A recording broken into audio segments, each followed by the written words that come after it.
On a tous déjà vécu ça, non? Ce moment un peu bizarre au bureau de change à l'étranger, on donne un billet qu'on connaît bien et hop, on nous rend toute une liasse de billets d'une autre couleur avec des chiffres complètement différents. Alors on se demande, mais pourquoi? Pourquoi est-ce que l'argent n'a pas la même valeur partout dans le monde? Bon, on va décortiquer tout ça. C'est vraiment la question de base. On s'imagine un voyageur avec ses dollars américains, il atterrit en Allemagne, et là, il se rend compte que son dollar vaut un tout petit peu moins qu'1 euro. Bon. Puis il prend un autre avion direction le Vietnam, et là, d'un seul coup, son même dollar se transforme en des dizaines de milliers de dong. Comment est-ce possible qu'une seule et même chose, un dollar, puisse avoir des valeurs aussi radicalement différentes? Le premier échange, ça va. Ça semble assez logique. 1 dollar pour 90 centimes d'euros. Les valeurs sont proches, on arrive presque à faire le calcul de tête. C'est une différence, bien sûr, mais elle reste gérable. Et puis, c'est le choc. Un seul dollar qui devient 25 000 dong vietnamiens. Le contraste est juste saisissant. Là, ce n'est plus une petite différence. On change complètement d'échelle. C'est cette énorme disparité qui montre à quel point le système monétaire mondial est complexe. Pour bien comprendre comment ça marche aujourd'hui, il faut faire un petit bond dans le passé. Parce que, figurez-vous, la valeur de l'argent n'a pas toujours été aussi volatile. Tout a changé au XXe siècle, quand on a abandonné un système qui était en place depuis très très longtemps. Pendant des décennies, la plupart des monnaies fonctionnaient selon ce qu'on appelait l'étalon or. En gros, leur valeur était directement liée à une quantité précise de métal précieux. Mais avec la croissance des économies, ce système est devenu de plus en plus difficile à gérer.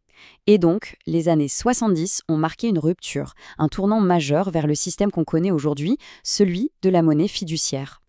Donc le point crucial, c'est vraiment ce changement de paradigme.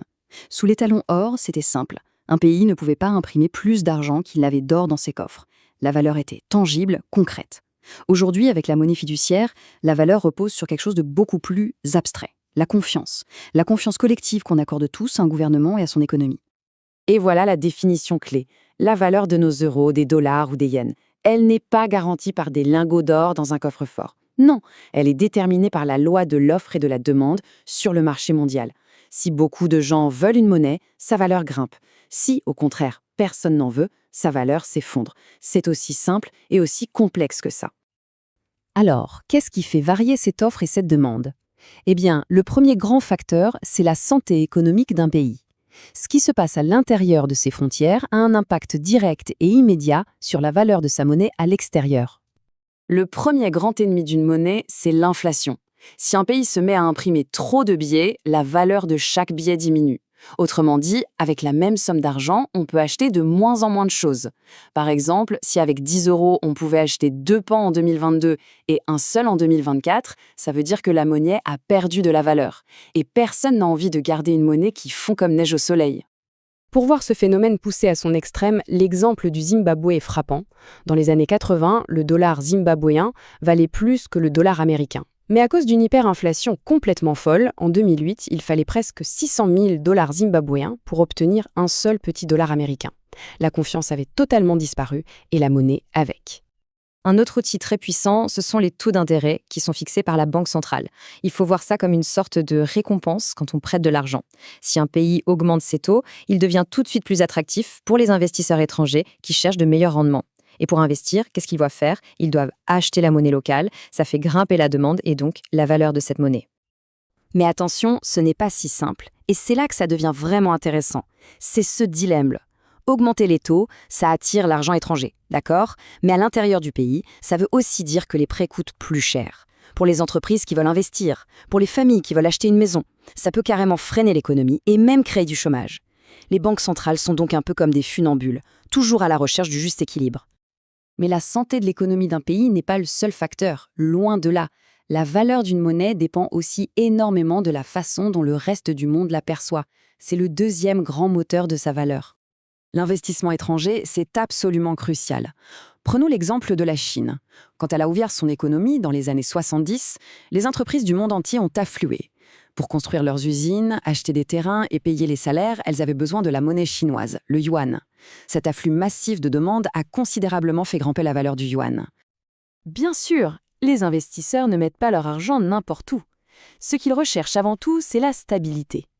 Un gouvernement prévisible, des lois qui ne changent pas tous les 4 matins et une économie sans gros soubresauts, Tout ça, ce sont des garanties. Personne n'a envie d'investir son argent dans un pays où les règles du jeu peuvent changer du jour au lendemain.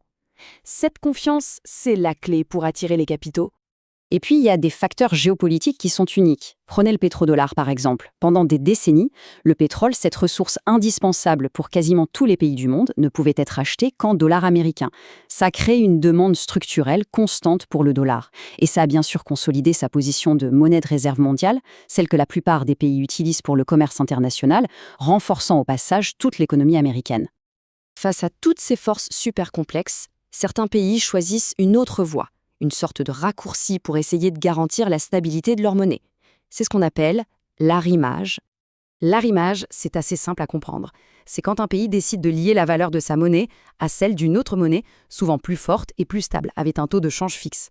Par exemple, le dollar de Brunei est arrimé 1 pour 1 avec le dollar de Singapour. Le dollar bélizien, lui, est fixé à un taux de 2 pour 1 dollar américain. C'est simple, c'est prévisible. L'avantage est évident, la stabilité. Pour le commerce, pour les investisseurs, c'est très rassurant. Mais il y a un prix à payer, et il est de taille. Le pays perd le contrôle de sa propre politique monétaire. Si l'économie américaine à laquelle le Belize est arrimé traverse une crise, eh bien, le Belize en subira les conséquences directement, sans pouvoir y faire grand-chose. C'est un peu un mariage, pour le meilleur et pour le pire. Tout ça, ça amène une question assez fascinante. Si c'est si compliqué de gérer toutes ces monnaies, pourquoi est-ce qu'on n'aurait pas tout simplement une seule monnaie mondiale? L'euro, en fait, c'est un cas d'école parfait pour ça. Le côté pratique de voyager ou de commercer entre 20 pays sans jamais avoir à changer de monnaie, c'est indéniable. Mais il y a un revers à la médaille. Le risque est partagé. Quand la Grèce a connu une grave crise financière, c'est toute la zone euro qui a été secouée, parce que tous les pays étaient liés par cette même monnaie. On a souvent tendance à penser qu'avoir la monnaie la plus forte possible, c'est forcément le but ultime. Mais en réalité, c'est bien plus nuancé. Une monnaie forte, c'est super pour les pays qui importent beaucoup de choses, parce que les produits étrangers, comme un nouveau smartphone, coûtent moins cher. Mais à l'inverse, une monnaie faible, c'est un vrai atout pour les pays exportateurs, parce que leurs produits deviennent plus compétitifs et moins chers sur le marché mondial. Et finalement, on en revient à cette grande question. La valeur d'une monnaie, est-ce que c'est juste le reflet de la santé économique d'un pays, son bulletin de notes en quelque sorte, ou est-ce que c'est un outil que les gouvernements peuvent manipuler activement pour atteindre des objectifs comme booster les exportations ou attirer des investissements? La vérité, c'est que la réponse se situe probablement quelque part entre les deux.